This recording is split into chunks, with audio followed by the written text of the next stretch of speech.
Assalamu alaikum everyone. My name is Mariam Batul. Hopefully you are doing well. इस lecture में हमने ये देखना है कि एक्सचेंज रेट जो है वो शॉर्ट रन में किस तरह से वर्क करते हैं, किस तरह से डिटरमिन होते हैं और फिर कौन से फैक्टर्स हैं जो कि एक्सचेंज रेट में चेंजेस लाएंगे, किन फैक्टर्स को चेंज किया जाए तो एक्सचेंज रेट अप्रिशिएट करेगा इन the short run and how the exchange rate will appreciate in the short run. This will help us a lot in order to formulate our policy in which we can have a stabilized exchange rate. Uh, the additional material is same as the previous lecture. You can check out the chapter number 19 or you can check out this link. इस lecture में हमने different theories के through देखा था कि exchange rate जो है वो लॉन्ग रन में किस तरह से इफेक्ट करता है. अब शॉर्ट रन यानी कि डे टू डे बेसिस पे एक्सचेंज रेट जो है वो किस तरह से डिफर करता है, ये भी बड़ा इंपॉर्टेंट है जानना. और शॉर्ट रन चेंजेस की बात हो रही है तो ऑब्वियस सी बात है हम फ्लोटिंग एक्सचेंज रेट रिजीम को ही डिस्कस करेंगे या मैनेज्ड को. फिक्स एक्सचेंज रेट सिस्टम एक तो ये है कि वो कहीं पे भी यूज भी नहीं होता और उसमें शॉर्ट रन चेंजेस होते ही नहीं है. So when we are going to understand the exchange rate and how it works in the short run, we need to realize that in the short run exchange rate is just the ratio of price of domestic bank deposits in terms of foreign bank deposit. मतलब आपके पास domestic currency के कितने deposits हैं, bank deposits, और foreign currency जो है उसके आपके बैंक में कितने डिपॉजिट हैं, उन दोनों की रेशियो से हमारे पास सप्लाई आ जाएगी. और डिमांड के लिए हम देखेंगे कि डिमांड किन किन फैक्टर्स के थ्रू आती है शॉर्ट रन में, और जहाँ पे ये दोनों फोर्सेस जो हैं वो इंटरसेक्ट करेंगी वो एक इक्विलिब्रियम एक्सचेंज रेट आ जाएगा. Then we are going to discuss how that exchange rate can vary and what are the factors that drive changes in the short run in the exchange rate. So it's a very important lecture, so be focused. थोड़ा सा difficult है, थोड़ा सा new topic है, so ज़रा attentively इसको समझने की कोशिश करें और बुक से ज़रूर पढ़िएगा. अच्छा जी, so एक छोटी सी एग्जांपल है. हमारे पास एक फॉरनर है, suppose his name is Francis. वो यूरोपियन है और उसने जो है वो दो ऑप्शन है उसके पास. या तो वो अपनी करेंसी को यूरोप के किसी बैंक में यूरो की फॉर्म में ही डिपॉजिट करवा दे, या फिर सेकंड ऑप्शन ये होगी कि वो अपनी करेंसी को यूएस डॉलर में कन्वर्ट कराए और उसको किसी यूएस बैंक में डिपॉजिट करवा दे. अब ये इन दोनों में से वो कौन सा डिसीजन लेगा, it will be depending upon the interest rate that he is getting. पहली बात देखें, अगर तो उसको लोकल इंटरेस्ट रेट जो है सपोज कम है 3% है, जबकि अमेरिका में उसको डिपॉजिट करवाने पे इंटरेस्ट रेट जो है वो 7% या 8% तक मिल रहा है. तो जाहिर सी बात है इंटरेस्ट रेट ज़्यादा है, फॉरेन इंटरेस्ट रेट ज़्यादा है, तो उसके पास एक इंसेंटिव है कि वो डोमेस्टिक की बजाय वो फॉरेन बैंक को यूज़ करे. But there is another factor that will determine whether or not he will choose a local bank or a US bank. अगर उसके ने जाहिर है जब अपनी करेंसी को एक्सचेंज करवाना है यूएस की करेंसी में तो उसको एक्सचेंज रेट की इंफॉर्मेशन ज़रूरी है कि अभी करंट एक्सचेंज रेट क्या है और फ्यूचर में एक्सचेंज रेट किस तरफ आएगा. If he is expecting that in the future the value of dollars, American dollars will decrease, तो वो यूएस में कन्वर्जन से परहेज करेगा.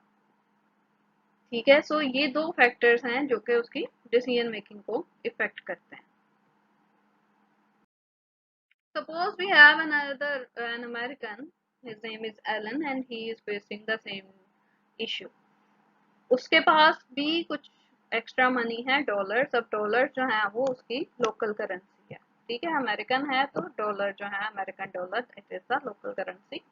So now he has the option कि वो उसको लोकल करेंसी में ही रहने दे और उसी तरह से लोकल बैंक में ही उसको डिपॉजिट करवा दे, या वो उसको यूरो में कन्वर्ट करे और किसी यूरोपियन बैंक में डिपॉजिट करवा दे. Again how and why he will choose, either he will choose the local bank or a foreign bank, ये दो चीजों पर डिपेंड करेगा. What are those two things? The first one is local interest rate, कि locally उसको कितना interest rate मिल रहा है, और सेकंड ये है कि expected future exchange rate क्या होगा, उसकी क्या एक्सपेक्टेशन है कि फ्यूचर में उसको कितना एक्सचेंज रेट मिलेगा. The same thing he will have in mind, अगर उसको यूरो की जो यूरो का जो एक्सचेंज रेट है उसकी वैल्यू है वो अनसर्टन है, और वो अगर वो एक्सपेक्ट करेगा कि फ्यूचर में यूरो की वैल्यू जो है वो डिटेरिएट हो जाएगी, तो वो रिफ्रेन करेगा, वो यूरो में या किसी भी फॉरेन बैंक में रखवाने की बजाय वो लोकल ही अपनी करेंसी को लोकल बैंक में ही रखवाने को प्रेफर करे. सो ये दो फैक्टर्स हैं, keep those in mind. I am going to elaborate them in the next slide that how these will work in detail. तो अब हमारे पास ये टेबल आ गया, इस टेबल से होपफुली आपको आसानी होगी. अगर फ्रांसिस जो है वो डॉलर में डिपॉजिट करवाता है, ठीक है, अपना पैसा जो है वो डॉलर में डिपॉजिट करवाएगा, तो उसको जो रिटर्न मिलेगा वो ये है, ID means interest rate on dollar, ठीक है, डॉलर के डिपॉजिट पे जो इंटरेस्ट रेट है. This is the future expected future exchange rate, this is the current exchange rate ET. उसी को ET से अगर हम डिवाइड करें तो हमारे पास एक change, expected change in exchange rate आ गया. सो द रिटर्न, सो हमारा जो एक्सपेक्टेड रिटर्न है फ्रांसिस के लिए वो डॉलर, जो भी इंटरेस्ट रेट मिल रहा है डॉलर में, प्लस जो भी एक्सपेक्टेड चेंज है एक्सचेंज रेट में, ये दोनों चीजें आ गई. For Alan that will be simply ID. उसने चूंकि एक्सचेंज नहीं करना, उसकी करेंसी तो डॉलर ही है, उसने डॉलर ही यूज करने हैं, तो उसके लिए जो रिटर्न होगा वो सिंपली ID यानी कि इंटरेस्ट रेट ऑन डॉलर होगा. If the Francis choose to deposit in any foreign bank, foreign से मुराद जो है वो हम यूरो में ले रहे हैं, कि अगर वो यूरो में डिपॉजिट करवाता है फ्रांसिस, तो चूंकि उसकी अब करेंसी है यूरो, तो उसको जो रिटर्न मिलेगा वो यही है कि simple interest rate on the foreign currency which is euro in this case. But if the Alan decides to invest to deposit in foreign currency, तो उस पे जो रिटर्न होगा वो ये होगा, एक तो जो भी उसको इंटरेस्ट रेट मिल रहा है उसमें से एक्सपेक्टेड रिटर्न को हम माइनस कर देंगे. इन दोनों फिनोमेनास को अगर हम कंबाइन करें तो हमारे पास ये आ जाता है relative return, expected return. RE stand for expected return. तो रिलेटिव एक्सपेक्टेड रिटर्न जो है वो फ्रांसिस का भी सेम है, ID minus IF plus expected change in the exchange rate. The same is the case for Allen. So ये इन दोनों के लिहाज से हमारे पास एक फिनोमेना आ जाता है कि शॉर्ट रन में वो किस तरह से इंटरेस्ट रेट और एक्सचेंज रेट जो है वो किस तरह से रिलेटेड हैं.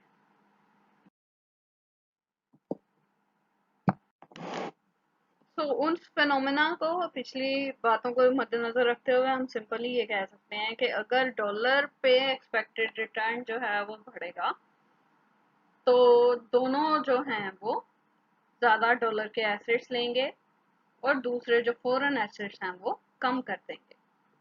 The same is the opposite is also true.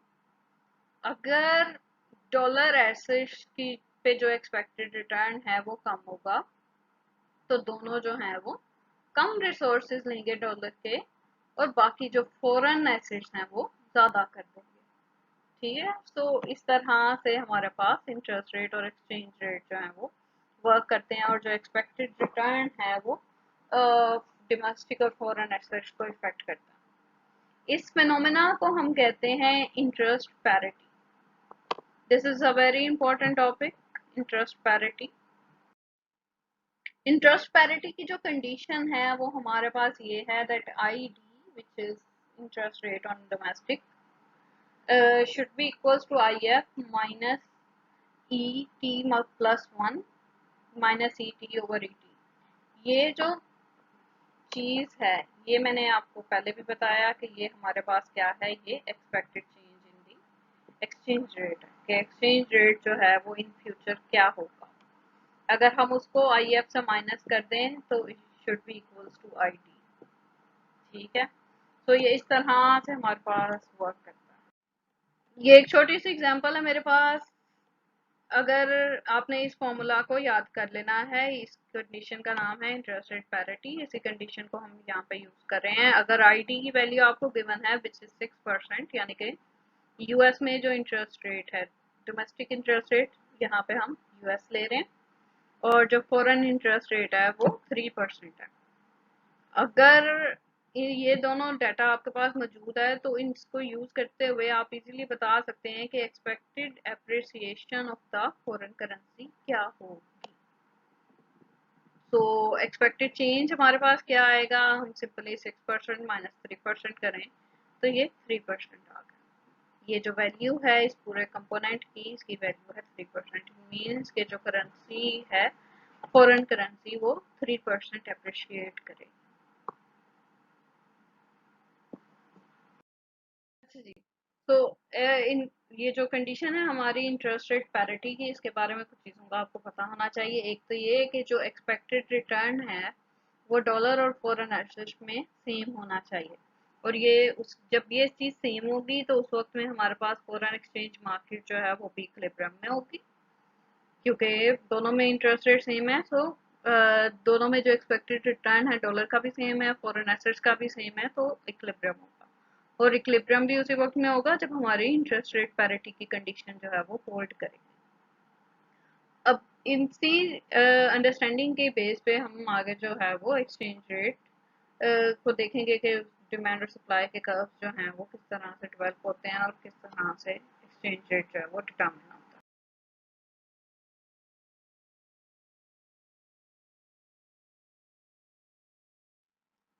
Let's start with the derivation of demand curve. हमारे पास आई एफ और आई डी की वैल्यू गिवन है, द बोथ आर 5%, और जो एक्सपेक्टेड एक्सचेंज रेट है वो है 1%। हमने ई टी की वैल्यू फाइंड आउट करनी है। ई टी की डिफरेंट वैल्यूज यूज करें और उसको फॉर्मूला में पुट करें तो हमारे पास डिमांड कर्व आ जाएगा। अगर ई टी की वैल्यू 1.05 है, इट मीन्स के जो वैल्यू हमारे पास एक्सपेक्टेड एक्सचेंज रेट है दैट इज -4.8%। अगर ई टी यानी कि current exchange rate, expected exchange rate which is equal to 1, दोनों बराबर हैं तो हमारा जो एक expected change है that will be 0% and so on।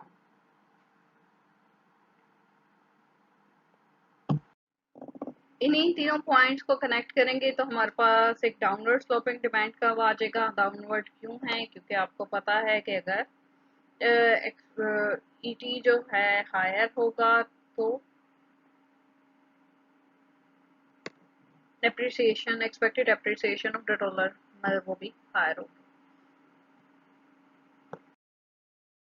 Supply curve drive करने की ज़रूरत नहीं है, क्योंकि सप्लाई कर्व जो है वो बैंक डिपॉजिट्स हैं और वो हमें पता है कि किसी भी एक सर्टेन टाइम में फिक्स होते हैं with respect to exchange rate. वो एक्सचेंज रेट के साथ चेंज नहीं होते, वैसे तो चेंज होते हैं बैंक डिपॉजिट्स, लेकिन एक्सचेंज रेट के साथ उनको कोई फर्क नहीं पड़ रहा।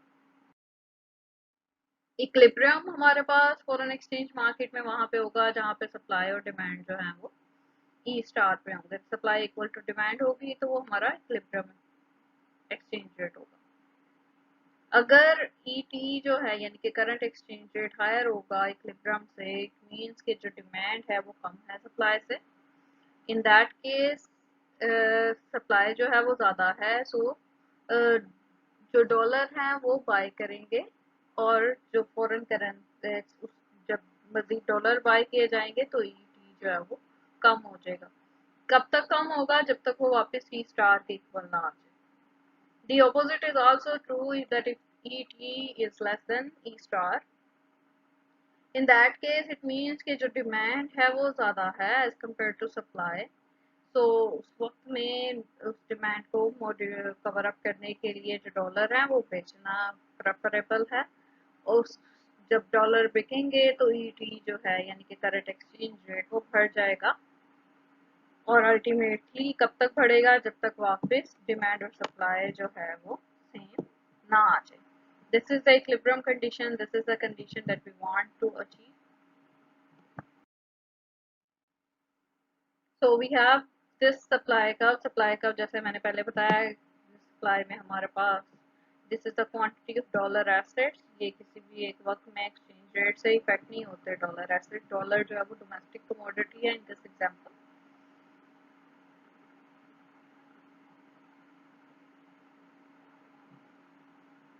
And we have the demand, जहाँ पे डिमांड और सप्लाई सेम है which is at point B, और एक्सचेंज रेट जो है वो 1 के इक्वल है, यहाँ पे इक्विलिब्रियम है। इसके अलावा जो बाकी दो पॉइंट्स हैं सी और ए, यहाँ पे इक्विलिब्रियम नहीं है। और जब इक्विलिब्रियम नहीं है तो फिर इक्विलिब्रियम इन दोनों सिचुएशन में इक्विलिब्रियम जो है वो मेंटेन करना पड़ेगा। और वो जो हमने प्रीवियस फिनोमेना डिस्कस किया उसके अकॉर्डिंग इक्विलिब्रियम यहाँ से भी जो चेंज है वो अपवर्ड शिफ्ट होगा अगेन, और उसी के अकॉर्डिंग उसी चेंज के अकॉर्डिंग हम यहाँ से भी वापस इक्विलिब्रियम की तरफ मूव करेंगे। So there is a tendency to move towards equilibrium.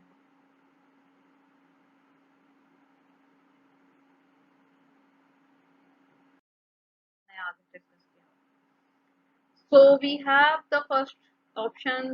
Suppose अगर ID जो है which is the domestic interest rate, अगर वो increase होगा तो उसके increase होने से क्या होगा? If the domestic interest rate increases, the demand curve will shift rightward. वो क्यों होगा? क्योंकि इंटरेस्ट रेट बढ़ने से लोग जो अगर डोमेस्टिक इंटरेस्ट रेट बढ़ रहा है और डोमेस्टिक करेंसी जो है वो डॉलर है, तो लोग जो हैं वो ज़्यादा डॉलर अपने पास रखना चाहेंगे, तो as compare to the foreign currency इसकी डिमांड जो है वो बढ़ जाएगी। उसकी डिमांड बढ़ने से सप्लाई चूँकि फिक्स है, तो एक्सचेंज रेट जो है इक्विलिब्रियम एक्सचेंज रेट वो भी अब बढ़ जाएगा, मतलब डोमेस्टिक करेंसी जो है वो अप्रिशिएट करेगी। The second phenomena we have is that if there is an increase in the foreign interest rate, तो अगर foreign commodity का foreign country का तो जो interest rate है वो बढ़ता है, तो उससे जो domestic demand है वो depreciate करेगी।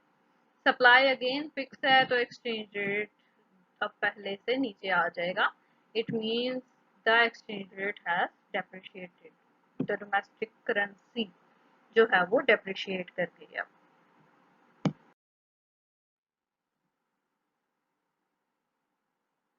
If the future foreign exchange rate increase, उससे आप देख सकते हैं कि जो डिमांड का है वो राइटवर्ड शिफ्ट हो जाएगा। और वो राइटवर्ड क्यों शिफ्ट होगा? क्योंकि अब लोग जो हैं वो ज़्यादा डॉलर अपने पास स्टोर करना चाहेंगे, उससे डोमेस्टिक करेंसी जो है वो अप्रिशिएट कर जाएगी। along with those determinants in the long that we discussed in the last lecture, which were the determinants of exchange rate in the long run, uh, there are the following changes that increase the demand for foreign goods. इस मतलब के जो demand का है वो right word shift हो। इसमें हमारे पास एक्सपेक्टेड फ्यूचर एक्सचेंज रेट है, उसके अलावा अगर एक्सपेक्टेड फॉल होता है relative US dollar US price level में तब भी, और अगर